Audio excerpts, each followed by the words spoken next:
Muy buenos días.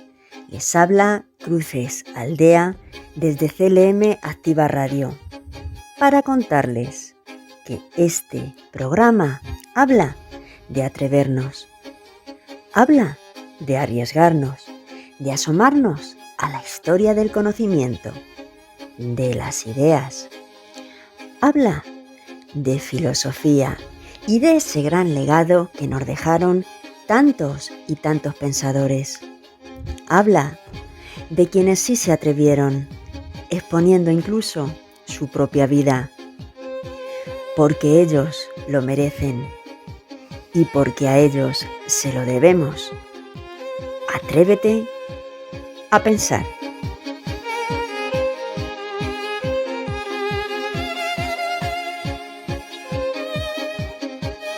En el programa de hoy, además de continuar leyendo directamente a Séneca a través de obras como De la Providencia y Cartas a Lucilio, hablaremos del contexto histórico, social y familiar que le tocó vivir, cómo era en aquella época Córdoba, la ciudad donde nació, qué características reunía la gran urbe de Roma, cuál era la formación de su padre, cómo le influyó, qué papel desempeñaron en su vida su tía y su madre.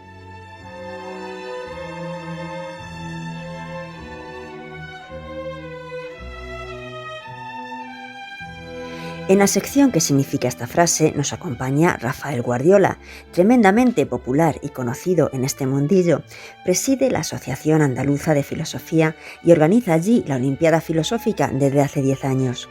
Miembro de la Sociedad Española de Filosofía Analítica, ha traducido los libros Principium Sapientiae, los orígenes del pensamiento filosófico griego, De la mente y otras materias, Los historiadores del arte críticos, y Arte y Objetualidad. Colaborador habitual del periódico El Mirador de Churriana, es coautor del libro Los Otros, taller de filosofía en torno al diálogo platónico, y coeditor de varios números de la revista Alfa. Próximamente verá a la luz su libro El actual rey de Francia es calvo. Publica artículos y reseñas en revistas como Revista de Occidente, Teoría, Boletín de Arte, Homo no sapiens, Descubrir el arte y Café Montaigne.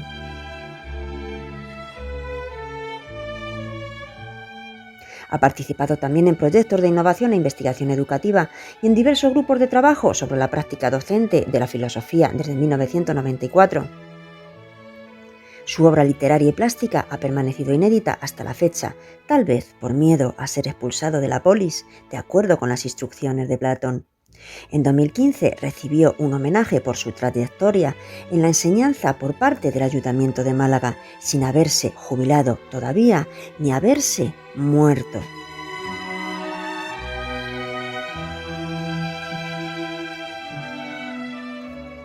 Y ya, sin demorar ni un minuto más, comenzamos.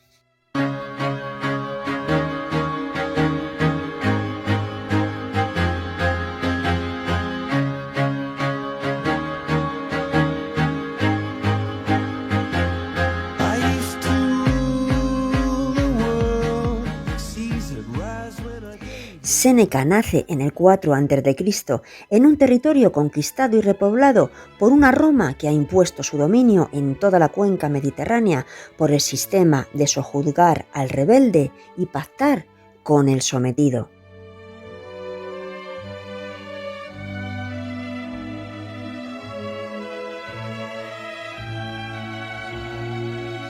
Su patria, la nuestra de ahora, Hispania.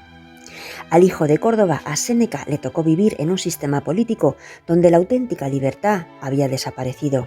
Hispania era importantísima para Roma, por eso Octaviano en aquella época, una vez que se deshizo de Marco Antonio en el año 27 a.C., pasó a Hispania y la dividió en 3 provincias: la tarraconense con capital en Tarragona, la lusitania con capital en Mérida y la bética con capital en Córdoba.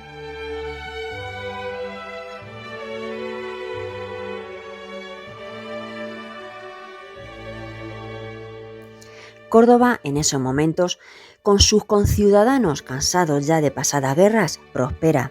hay escuelas, se dota a la ciudad de un gran acueducto y una basílica para negocios y la administración de la justicia. Se construye allí el mayor teatro de Hispania. Roma es, por otra parte, en tiempos de Séneca, una ciudad de aluvión. Nadie es de allí, todos llegan movidos por algún deseo. Fíjate en esa muchedumbre que apenas pueden albergar las casas todas de la urbe inmensa. La mayor parte de esa masa carece de patria. De sus municipios y colonias de todo el mundo, en fin, acudieron.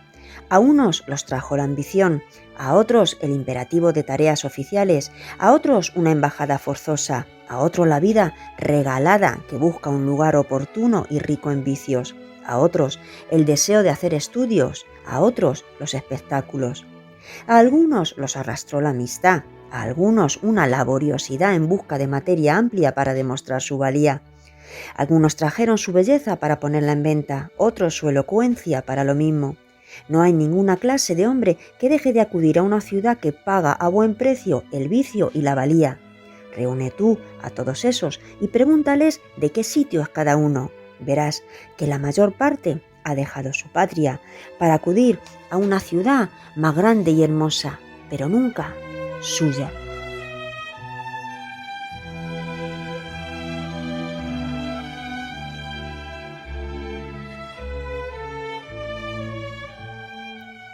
El padre de nuestro autor, cuya autoridad era absoluta en el seno de la familia, influye con sus rasgos e impronta en el carácter de sus hijos y les transmite los valores de la tradición. Porque fue un padre tardío, era mucho mayor que su esposa y sus hijos, representa la vieja moral. Impulsó la formación literaria de su prole, con gran empeño. Además, resultó trascendente para el destino del hijo su decisión de vivir a caballo entre Córdoba y Roma. Con 16 años, Séneca padre hace un primer viaje a Roma. Después pudo conocer a poetas como Virgilio, Horacio u Ovidio. Asiste a la consolidación del nuevo régimen y a la renovación de la ciudad promovida por Augusto y comprende, siempre bajo la narración de Francisco Socas, que el nuevo sistema exige una gran demanda de administraciones y juristas. Él mismo poseía una memoria prodigiosa y se entrena en los ejercicios oratorios. Se prepara a fondo y además quiere que sus hijos, una vez que los hace venir desde Córdoba, hagan carrera en Roma. Debió de contar además con un capital considerable para lanzarles a una carrera como la que emprendieron. Pero retornamos. Tras aquella primera estancia en Roma, regresa a Córdoba. En torno al 8 a.C. y en el año 5 después de Cristo lo hallamos de nuevo en Roma. Y es en ese intervalo cuando se ha casado. Y cuando su esposa Elvia, mucho más joven que él, le ha dado ya sus 3 hijos. Su nombre es Anneo Novato, después llamado Junio Galión tras ser adoptado, Lucio Anneo Séneca y Marco Anneo Mela. Eran los Anneos ricos y con ambición literaria y política. Por tanto, se asentaron en el meollo de la sociedad y el gobierno de Roma. Su padre, repetimos, crió a sus hijos en la ambición y logró que llegaran a lo más alto, aunque él no llegó a ver más que el arranque de sus carreras. Creía que el más listo y capaz de los 3 era el menor, Mela. También comprendía los mecanismos del nuevo poder, una máquina infernal que, con pasmosa facilidad, encumbra o aplasta. Porque efectivamente después sus hijos, por la excesiva proximidad a la luz ardiente y peligrosa del poder, sucumbirían todos.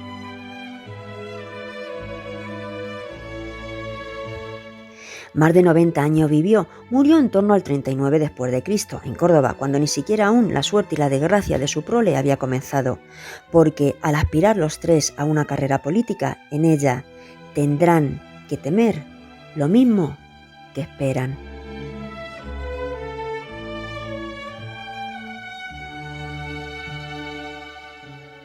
La madre de nuestro pensador, Elvia Albina, había perdido a su propia madre en el momento mismo de nacer y aunque creció con una madrastra porque su padre se casó por segunda vez, en realidad fue criada con cariño por una medio hermana mayor que ella. Solo tenía 16 años cuando se casó con el padre de Séneca, de 56. En aquella época y en la mujer esa edad en realidad no era tan rara para contraer matrimonio, ni tampoco lo era la enorme diferencia en años con su marido, que frenó los gustos de ella por la literatura y la filosofía.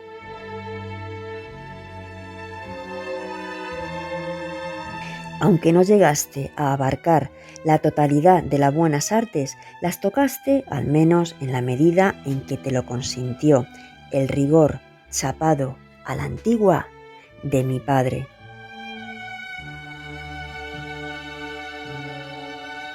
Elvia, al enviudar, regresa definitivamente a Córdoba, donde vivió hasta el año 42. Salió de Roma 3 días antes de que Séneca fuese acusado y desterrado. Con este escrito, desde su destierro, le consuela a su hijo. El mayor mal, la de vergüenza, no te ha arrastrado con la mayoría. No te doblegaron las gemas ni las perlas. Para ti no brillaron las riquezas como si fueran el mayor bien del hombre. La imitación de las peores, peligrosa incluso para las honradas, no te hizo cambiar a ti. Nunca te avergonzaste de tu maternidad, como si ella delatara para mal tu edad. Nunca, como las otras, que sacan todo su prestigio de su belleza, escondiste tu vientre hinchado como si fuera una carga fea. No manchaste tu cara con coloretes y alcahueterías. Nunca te gustaron esos vestidos que ya no tienen nada que enseñar las mujeres cuando se los quitan.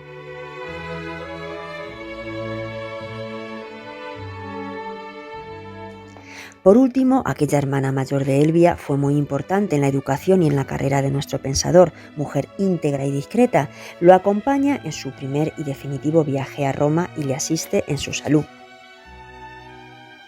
En próximos espacios haremos algunas referencias a sus hermanos y demás en torno. Ahora vamos directamente a leerle. Lo hacemos de forma no consecutiva. Las primeras afirmaciones deben contextualizarse en el rechazo que nuestro autor sentía hacia los juegos de gladiadores, algo común en la vida de Roma en aquella época.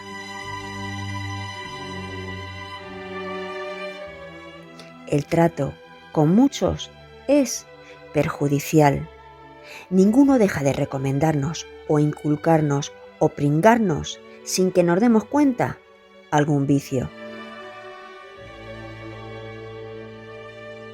Pero nada tan dañoso para las buenas costumbres como el asistir a un espectáculo. Y es que en tales ocasiones con el gusto se cuelan más fácilmente los vicios. ¿Qué piensas que estoy diciendo? ¿Que me vuelvo más avaro, más ambicioso, más regalado por haber estado entre los hombres? Diría que más cruel e inhumano.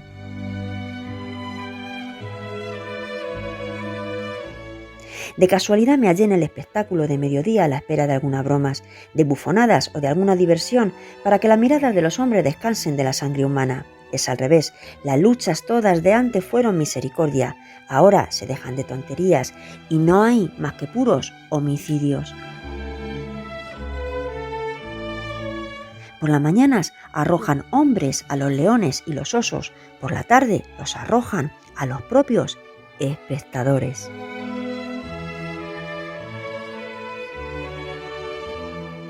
Pero fulano o mengano había cometido un robo, había matado a un hombre.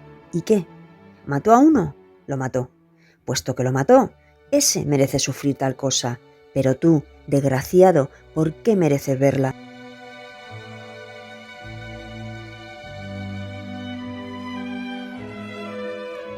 Hay que poner a resguardo del vulgo un corazón débil y poco constante en el bien. Fácilmente se pasa uno a la mayoría. Un solo caso de ostentación o avaricia hace mucho daño. Un vecino rico excita el deseo. Un acompañante malicioso restriega su propia cochambre. Al más cándido y sencillo es forzoso o que imites o que aborrezcas. Pero hay que evitar estas dos cosas, hacerte semejante a los malos porque son muchos o hacerte antipático a la mayoría porque es diferente. Recógete en ti mismo todo lo que puedas, relaciónate con quienes te harán mejor, recibe a quien tú puedas hacer mejores. Estas cosas se hacen dando y recibiendo, y uno, mientras aprende, enseña.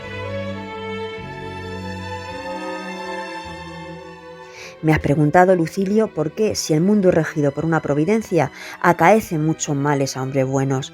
¿Por qué suceden muchas cosas adversas a los hombres buenos? Ningún mal puede acaecer al hombre bueno, porque no se mezclan los contrarios.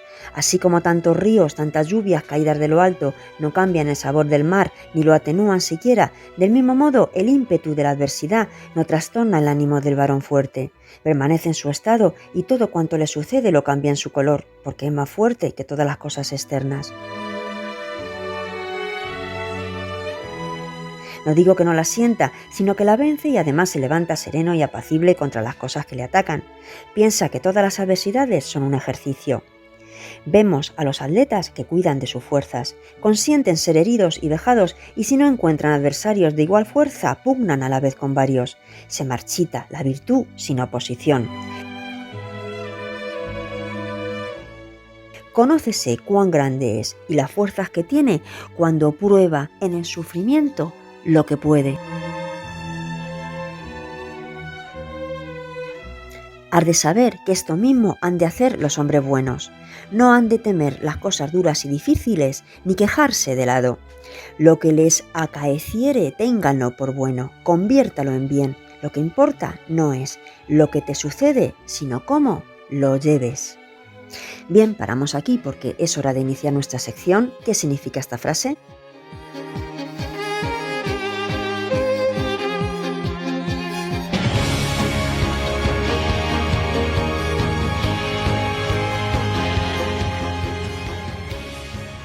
La razón es y debe ser esclava de las pasiones.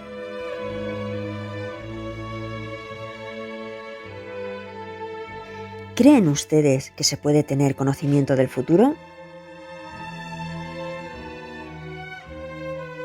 ¿Por qué en nuestra vida cotidiana hablamos con certeza de hechos futuros, de hechos que todavía no han sucedido? ¿No creen que cuando afirmamos que una cosa es causa de otra, nuestra mente va más allá de las impresiones que podemos percibir en el presente? Siempre se espera del fuego que queme o del agua que moje, y se dice que el fuego es causa de la quemadura de mi mano o que el agua es la causa de que me moje. Pero Hume no estaba muy de acuerdo con todo esto. Él creía que el principio de causalidad no tiene valor por sí mismo, porque no existe experiencia de la causalidad, no existe una conexión necesaria entre el efecto y la causa. Si la hubiere, se podrían descubrir los efectos de una cosa aunque ésta se viera por primera vez, y así, dice él, Adán no hubiera podido concluir de la fluidez del agua que podría ahogarse, o de la luz y el calor del fuego que podría quemarse.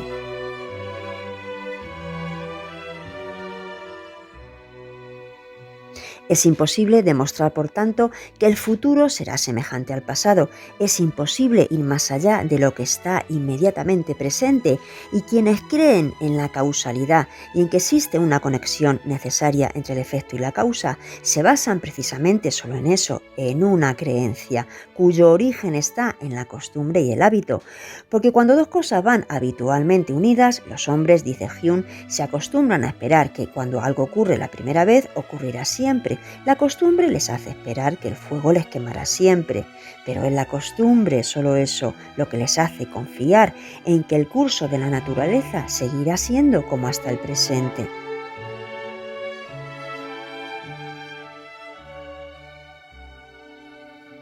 Nunca jamás se alcanzará el grado de certeza o demostración, porque, como nos narra estupendamente bien a continuación nuestro profesor Rafael Guardiola, puede que mañana nos salga el sol.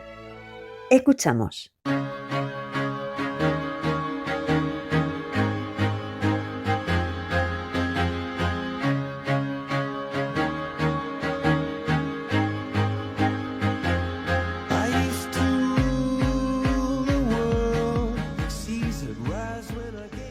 ¿Y si mañana no saliese el sol, llevándole la contraria a George Harrison en la famosa canción de los Beatles?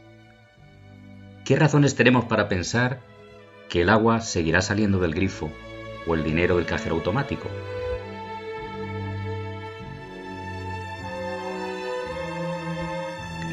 Como decía Ortega y Gasset en una de sus lecciones sobre metafísica, La filosofía nos permite reparar en muchas cosas y situaciones con las que contamos habitualmente.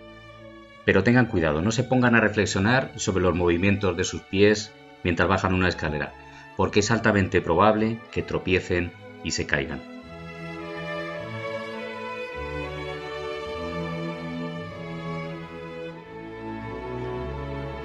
Un día cualquiera del mes de marzo de 1988, un helicóptero sobrevoló el Instituto Luis Buñuel de Alcorcón, Madrid, en el momento en el que yo impartía una clase sobre el pensamiento filosófico del pensador escocés David Hume.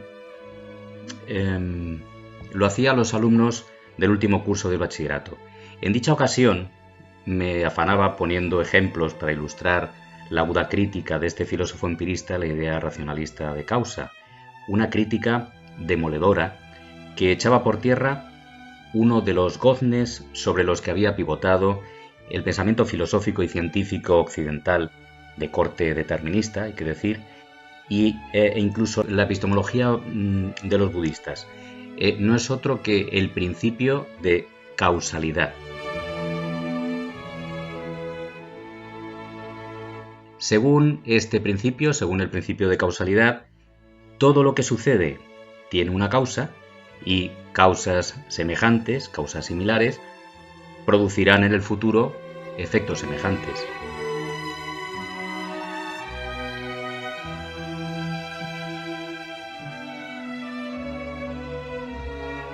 ¿Quién puede asegurarnos que el helicóptero que vuela por encima de nosotros no se precipitará de inmediato sobre las instalaciones deportivas del centro?, preguntaba yo, manteniendo un tono provocador en aquella clase.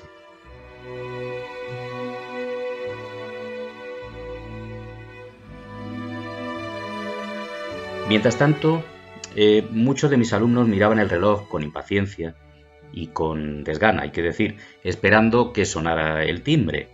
Les decía, recordad que según Hume no hay nada que garantice que el sol vaya a volver a salir mañana.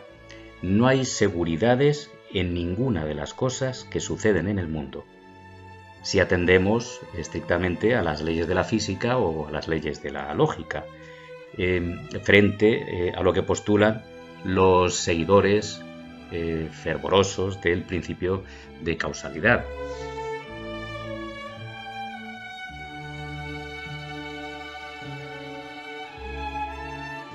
Al llegar a mi casa, encendí la radio y escuché la crónica de sucesos de la mañana con cierto sobresalto. Según decían las noticias, un helicóptero se había precipitado en las pistas deportivas de un instituto del madrileño barrio de Aluche, un barrio que estaba muy cerca de Alcorcón, el lugar donde daba clase.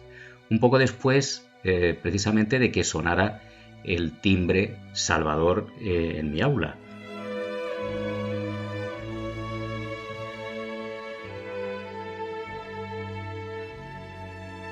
A la mañana siguiente pude constatar cómo algunos de mis alumnos se habían enterado de la noticia al ver y oír sus gestos ruidosos, pidiéndome, por favor, que no les explicara nada más de la obra de Hume por si las moscas.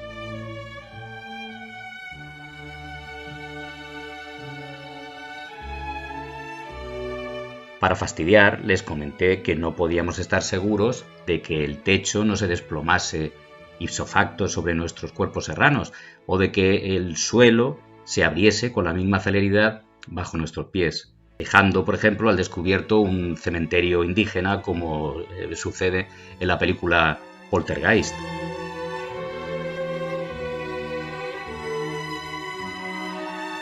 ¿Quién iba a pensar que nuestra vida iba a tomar un rumbo tan distinto al que tenían nuestros quehaceres cotidianos antes de la declaración del estado de alarma por la pandemia de COVID-19?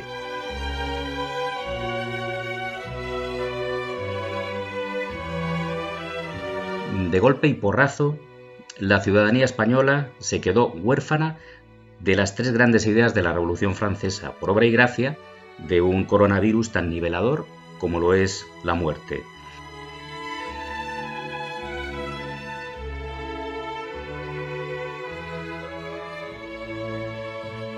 Ni libertad, ni igualdad, ni propiedad. Lo de fraternidad es un invento posterior, según dicen los expertos, pero el confinamiento obró en mí maravillas, aunque hay que decir que a Hume no le convencían precisamente los milagros. He decidido por ello contarles eso que mi alumnado no quiso escuchar de mi boca por precaución y sano sentido común. Voy a ello.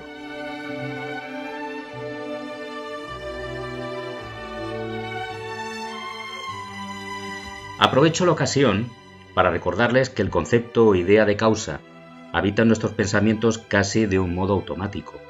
Por ejemplo, el concepto de causa es, para Kant, ese filósofo prusiano, bajito y cabezón que vivió en el siglo XVIII, es parte, dice Kant, de nuestro equipo mental, uno de los 12 conceptos puros del entendimiento, a los que Kant denomina categorías, una forma a priori intelectual que nos permite hacer juicios sobre la experiencia y con ello nos permite pensar.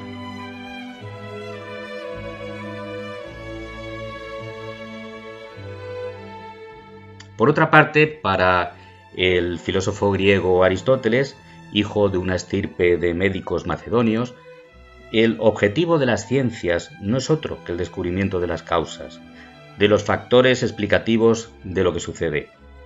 Él las llamó causa material, causa formal, causa eficiente y causa final.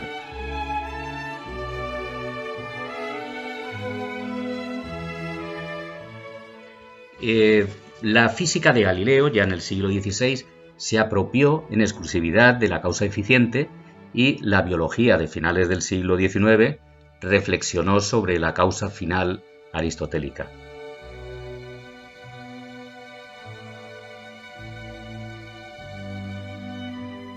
Por tanto, y volviendo a nuestro tiempo, volviendo a la actualidad, de acuerdo con el principio de causalidad, si descubrimos la causa de una pandemia, por ejemplo, la COVID-19, podremos encontrar un tratamiento eficaz para dicha pandemia y conseguir, por tanto, la deseada curación desde el punto de vista biológico.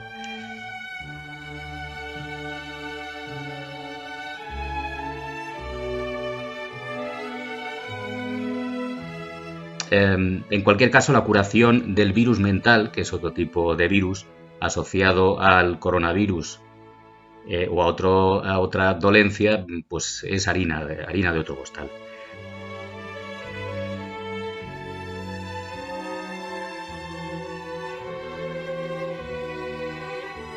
La razón escéptica de Hume, una razón que desconfía de la certeza absoluta, se empleó a fondo desplegando una crítica radical de los fundamentos de la que podemos denominar razón dogmática.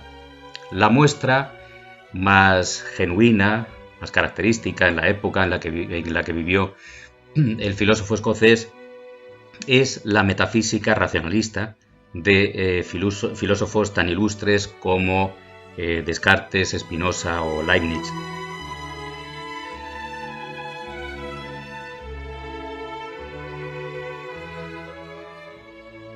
Para el racionalismo, la razón humana es el fundamento del conocimiento y por consiguiente es el fundamento de la verdad.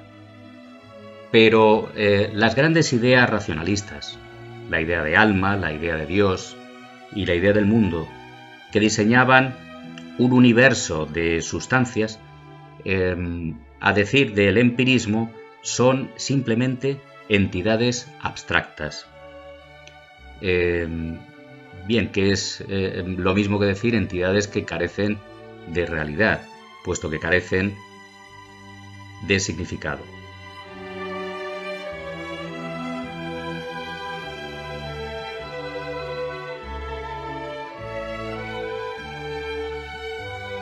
Para el empirismo, la base del conocimiento, a diferencia del racionalismo, no se encuentra en la razón, sino en la experiencia.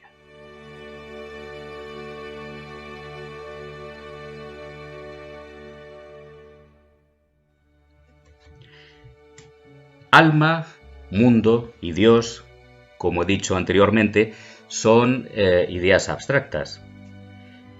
Para Hume son abstractas porque no corresponden a impresiones, es decir, a percepciones de la realidad que tienen la máxima vivacidad, la máxima fuerza y que pueden incluir tanto a los datos que nos proporcionan los sentidos como a todo aquello que es objeto de reflexión o de introspección, como es el caso, digamos, de los deseos, las pasiones y las emociones.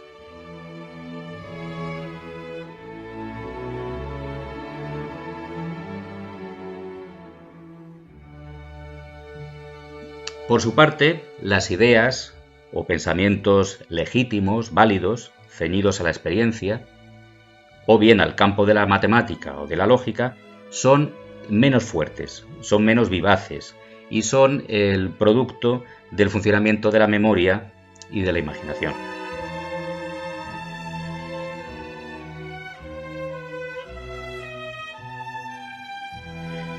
Porque, según un principio que defiende Hume, que es el llamado principio de copia, todas nuestras ideas o percepciones débiles verdaderas se derivan de nuestras impresiones o percepciones fuertes.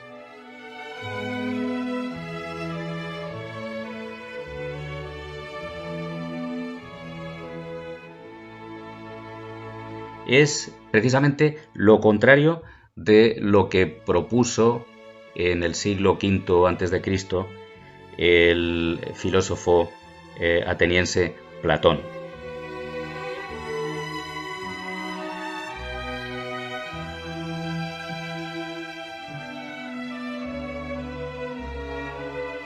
Para Platón, las auténticas realidades son las ideas y, por tanto, los objetos del mundo sensible, los objetos con los que tenemos un contacto a través de nuestros sentidos, son únicamente copias imperfectas del modelo intelectual.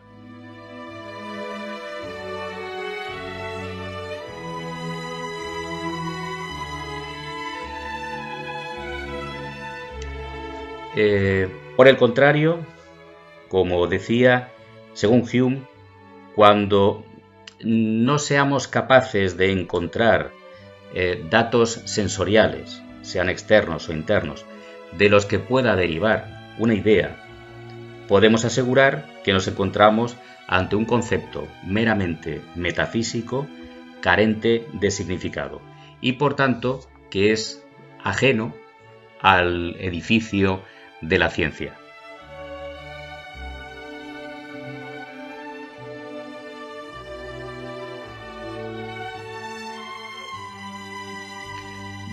En esta época, y posteriormente también será así, se trata de algo muy importante, porque Hume y otros intelectuales de la época admiraban profundamente la ciencia, y en particular la fascinante arquitectura de la física que creó Isaac Newton.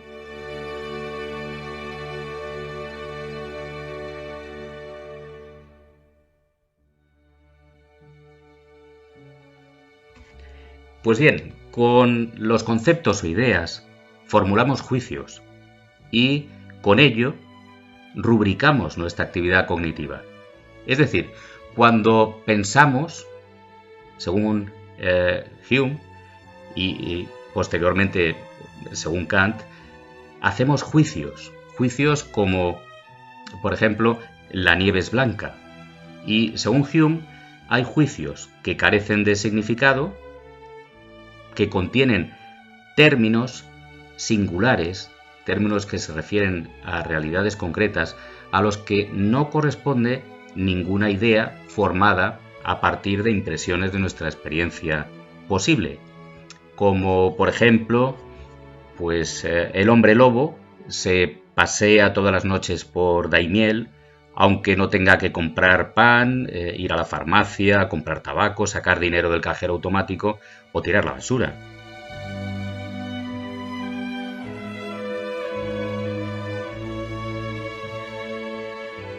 Como de momento no hay pruebas empíricas fehacientes de la existencia del licántropo, la afirmación anterior no es ni verdadera ni falsa, simplemente carece de significado.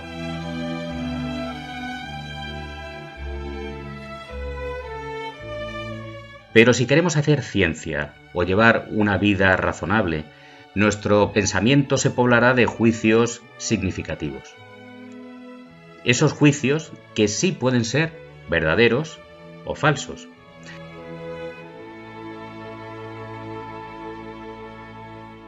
A esta categoría corresponden los juicios propios del conocimiento matemático. A estos juicios los denominaba Hume juicios de relaciones de ideas, como por ejemplo, 7 más 5 es igual a 12, con independencia de que los números se refieran a mascarillas, a respiradores, a rollos de papel higiénico, a conferencias de prensa.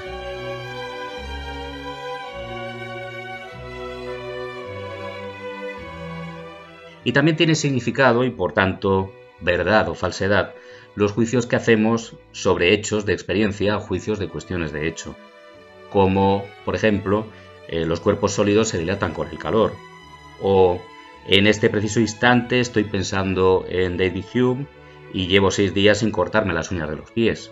Son juicios que tienen significado, que pueden ser verdaderos o falsos.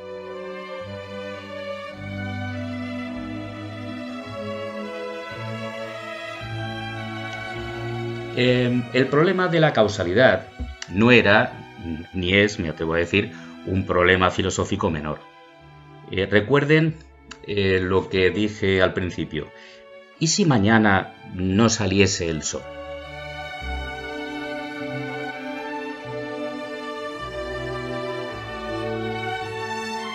Resulta que tanto las ciencias naturales, es decir, la física, la química, la biología, como las ciencias sociales, como es el caso de la sociología, la antropología, la historiografía, la lingüística, contienen razonamientos formados por juicios de cuestiones de hecho, en terminología de Hume, y se basan en la relación causa-efecto, porque permiten inferir la existencia de objetos, de sucesos o de procesos futuros, por ejemplo, que los humanos colonizaremos Marte en el año 2069, que todavía no hemos podido observar ni recordar, sobre la base de informaciones que pertenecen al presente o al pasado.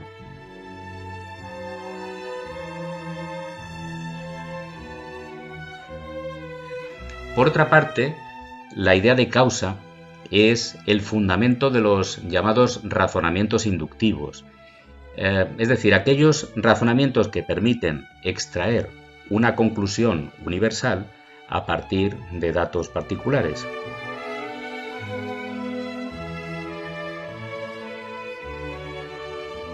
Esto sucede cuando concluimos, por ejemplo, que el pisto manchego alimenta, a partir de la experiencia de un elevado número de comensales del pasado y del presente.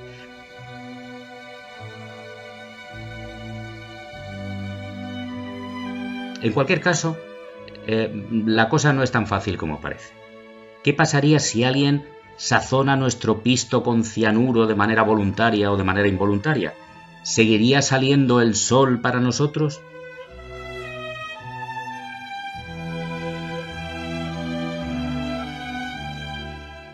En su estudio de la relación causa-efecto, desde una perspectiva empirista, Hume señala la existencia de 3 condiciones relevantes y verificables por la experiencia.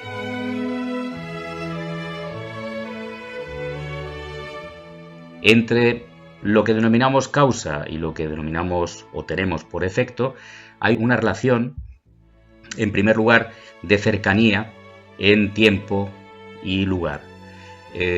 Así, por ejemplo, no puedo afirmar de una manera sensata que mi estornudo sea la causa del contagio del rey Carlos III de Inglaterra o de la muerte de Platón como consecuencia de los piojos.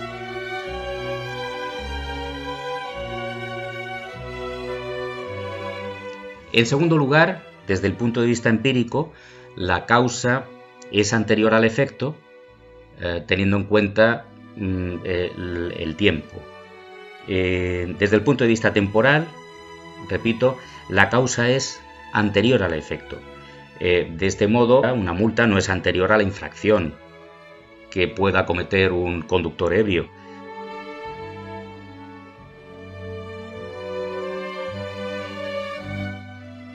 Finalmente, recuerden, cercanía en tiempo y lugar, causa anterior al efecto. Finalmente, hay una conjunción constante entre causa y efecto.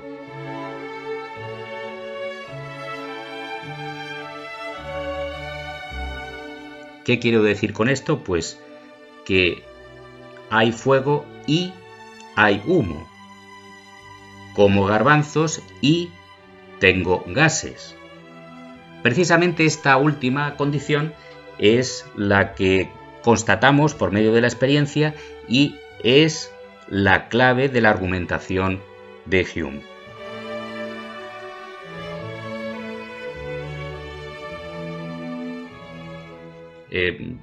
Me explico.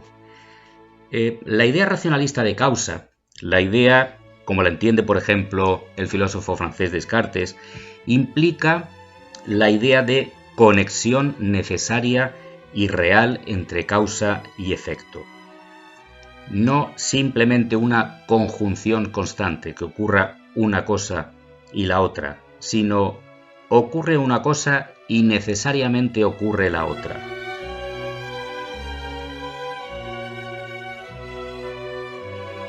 Esto es lo que dice Descartes.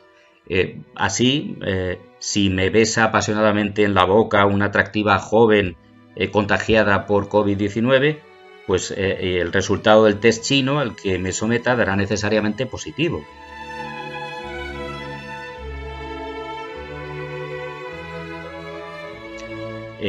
Si llueve, necesariamente la calle se moja.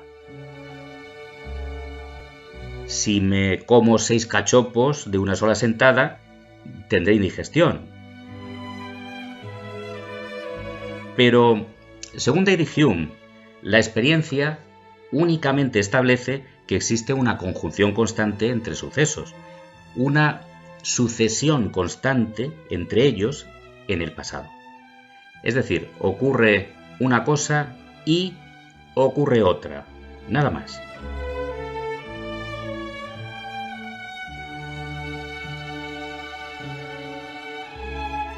Me tomo un laxante y me voy rápidamente al baño. No que me tome un laxante y necesariamente me voy al baño.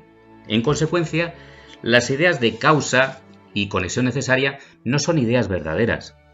Son simplemente construcciones abstractas de nuestra mente, porque no se corresponden con ninguna impresión de nuestros sentidos, sean sentidos internos o sean sentidos externos. Y si esto es así, no hay ninguna justificación racional, sea una justificación lógica o sea una justificación empírica, de la idea racionalista de causa.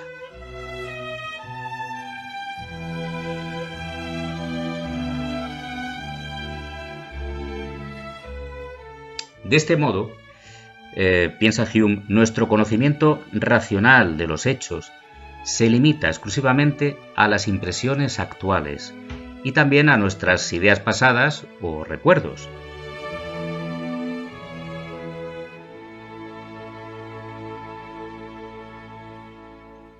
Obviamente, será imposible conocer con certeza los hechos futuros, como por ejemplo cuándo se pondrá fin definitivamente a la epidemia de la viruela del mono. Y también será imposible, desde el punto de vista lógico, matemático o empírico, hacer predicciones científicas fiables.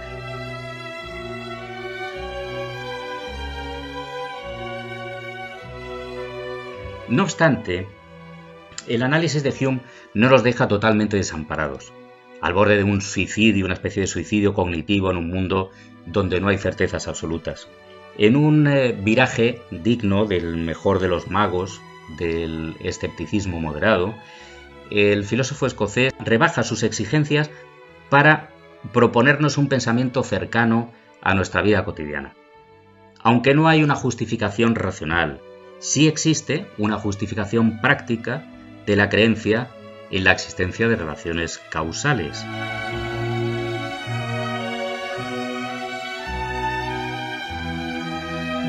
Y si esto es así, podremos anticipar de algún modo la experiencia futura.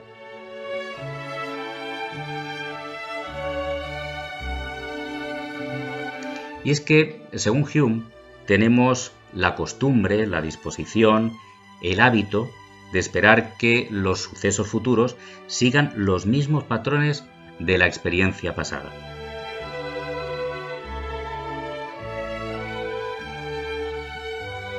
Tenemos la costumbre de pensar que el pisto manchego alimenta.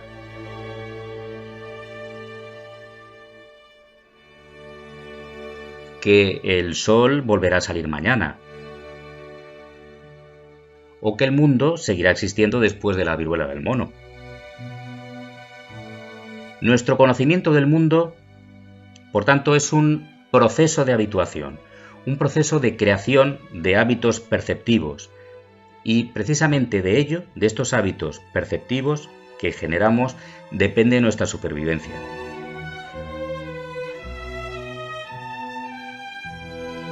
Nuestra confianza en que sucederán los hechos todavía que no han podido ser observados, por tanto, no se apoya en una comprensión basada en razonamientos construidos por medio de juicios matemáticos y de juicios empíricos, sino en un sistema de creencias habituales basado en la experiencia y en el libre juego de la imaginación.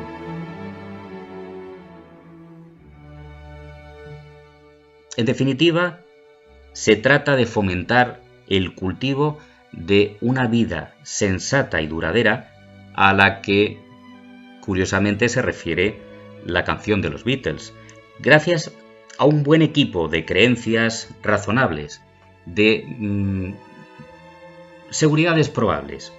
Así podremos pensar, con cierto alivio, claro, que aunque no es imposible que mañana deje de salir el sol, es altamente improbable que suceda la catástrofe, es decir, es altamente probable que saludemos su presencia al día siguiente, como hace George Harrison. El problema, pienso, es que el coronavirus, entre otras cosas que nos han pasado, ha alterado profundamente nuestro sistema de creencias, nuestras creencias habituales, y muchos andan buscando certezas con la misma intensidad con la que el pensador cínico Diógenes buscaba auténticos seres humanos a plena luz del día, con una lámpara encendida en la mano.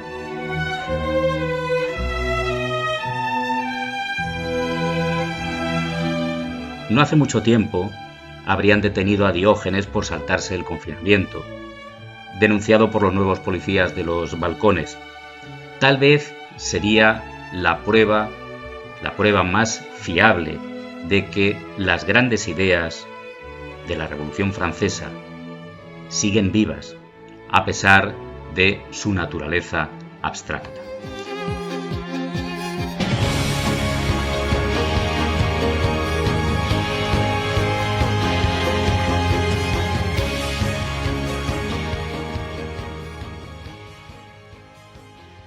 Pues muchísimas gracias, Rafael, por tu exhaustiva explicación. Dale un abrazo inmenso a ese mar inmenso que bajo tu mano alcanzas en esa espléndida tierra como es Málaga. Y tú, cuídate muchísimo. Porque nosotros, ahora ya sí, continuamos con nuestro cuestionario. 10 preguntas, 5 Séneca, 5 Hume. Primera, busca información sobre los planteamientos generales del estoicismo.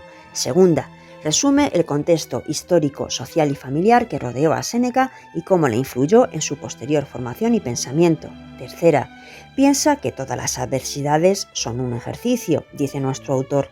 Relaciona esa frase con el estoicismo. Cuarta, elige 2 lecturas de las expuestas, explícalas con tus propias palabras y justifica su elección. Quinta, ¿te definirías como una persona estoica? ¿Por qué? Con ejemplos de conductas, si las hubiera, protagonizadas por ti u otras personas cercanas. dentro de tu entorno y ambiente que puedan ser calificadas como estoicas. Vamos ahora con Hume. Sexta, define el concepto de causa en Aristóteles, Galileo, Kant y la biología de finales del XIX.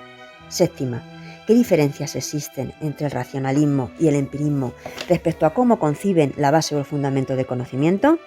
Octava, ¿qué entiende Hume por impresión? Novena, ¿existe una conexión necesaria y real entre causa y efecto según nuestro pensador? Expone básicamente en qué consiste su crítica a la causalidad. ¿Coincides o difieres? Décima, ¿tú crees que mañana saldrá el sol? Justifícalo.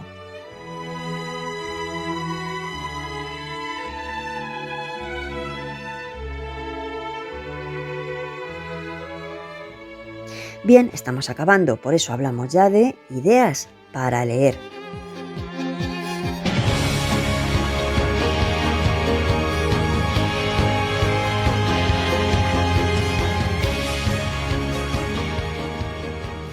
Y se nos ocurre nombrar un libro que se acaba de publicar, Pseudo Dionisio Areopagita, sobre los nombres divinos, porque cree su autor, Ángel Vicente Valiente Sánchez Valdepeñas, que si estudiamos la bibliografía al respecto, las divergencias de interpretación en torno al Pseudo Dionisio han sido grandes.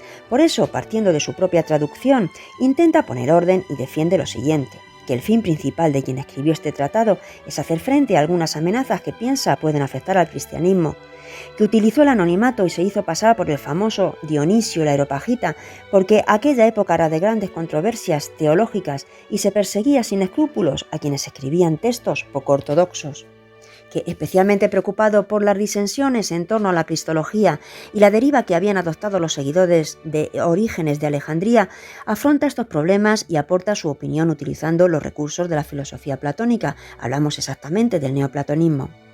Piensa Ángel Vicente Valiente, autor del libro que hoy presentamos aquí, que el Tratado sobre los nombres divinos no es una obra fácil de leer, accesible, sin embargo, a quienes conocen los desarrollos platónicos en torno a las hipótesis del Parménides de Platón. En los comentarios al Parménides, para los platónicos existe un uno supremo que no se puede ni conocer ni nombrar, primera hipótesis, pero en una segunda hipótesis se afirma que existe también un uno cognoscible que deriva del primer uno y que sí se puede conocer y sí se puede nombrar. El sentido de todo esto es afirmar que los dioses griegos pertenecen a esta segunda hipótesis, es decir, se han dado a conocer y por eso se les puede nombrar. Sin embargo, precisamente esto es lo que niega Pseudo Dionisio, porque su obra lo que pretende afirmar es que el uno incognoscible de los platónicos es el mismo que se ha manifestado en Jesucristo.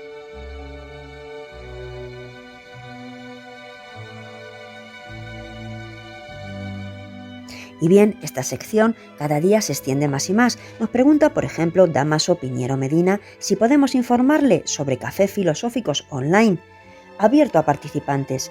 Si alguien tiene información al respecto, ya sabéis, nos la contáis a través de nuestro email. Por otra parte, es un placer divulgar que Ana Duque, profe de filosofía en Salamanca, ha compuesto e interpretado en su último trabajo musical Soleando.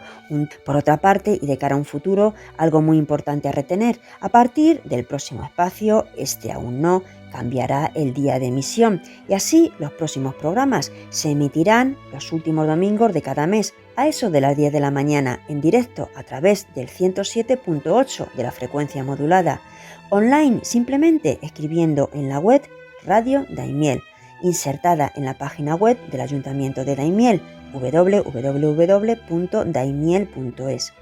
Próximo espacio, domingo 27 de noviembre. También, si lo desean, estamos en YouTube, canal Atrévete a Pensar Profes, junto al resto de programas emitidos en pasadas temporadas, igualmente disponibles todos los audios en la web de CLM Activa Radio y en las siguientes apps: Spotify, iVoox, iTunes y Google Podcast. Se despide de todos ustedes, Cruces Aldea.